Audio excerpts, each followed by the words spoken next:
نعمت کے ساتھ جو سب سے بڑا انسان ظلم کرتا ہے وہ یہ ہے کہ اس نعمت کو اللہ تعالیٰ کی نافرمانی میں استعمال کرنا۔ نعمت ہو لیکن اس نعمت کا استعمال اللہ جل شانہ کی نافرمانی میں ہو رہا، یہ کسی نعمت کے ساتھ اس سے بڑی زیادتی اور ظلم کوئی انسان نہیں کر سکتا، کیونکہ دی گئی تھی اللہ کی یاد کے لیے، دی گئی تھی اللہ تعالیٰ کے شکر کے لیے، دی گئی تھی آخرت کو یاد کرنے کے لیے، اور وہ استعمال ہو رہی ہے شیطان کے رستوں میں، وہ استعمال ہو رہی ہے دوسری چیزوں میں، کہ دنیا میں ہماری ضروریات یا ہمارے پاس جو کچھ ہے وہ 4 قسم کی چیزیں ہیں۔ ایک یہ ہے کہ وہ سامان جس کے بغیر زندگی نہیں گزرتی، ضرورت کا وہ درجہ جس کے بغیر زندگی گزرنا ناممکن ہو، جیسے کھانا پینا ہے، پہننا اوڑھنا ہے، ایک انسان کی ضروریات تو انسان پہ واجب ہے، فرض ہے اس کے اوپر۔ دوسرا درجہ یہ ہے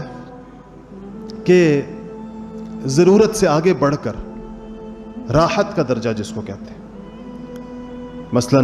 انسان کو اس سے آرام اور راحت ملتی ہو، جیسے پنکھے کی ہوا ہے، اس کے بغیر بھی زندگی گزرتی ہے لیکن اس سے ہوا سے راحت ملتی ہے۔ ایئر کنڈیشن ہے، اس کے بغیر زندگی تو گزرتی ہے مگر اس سے راحت انسان کو زیادہ ملتی ہے، وہ بھی جائز ہے انسان کے لیے۔ تیسرا درجہ ہے کہ جس کا تعلق راحت سے تو نہ ہو، اگر انسان کو اللہ نے وسعت دی ہو تو جائز طریقوں سے خوشی کی چیزیں بھی حاصل کر سکتا ہے، اس پر بھی اللہ جل شانہ نے پابندی نہیں لگائی۔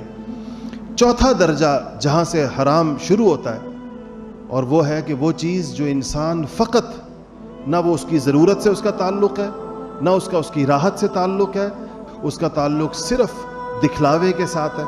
اس کا تعلق صرف دنیا میں بڑائی جتلانے کے لیے ہے، نمایاں ہونے کے لیے ہے، یہاں سے مال کا اور نعمتوں کا حرام استعمال شروع ہو جاتا ہے۔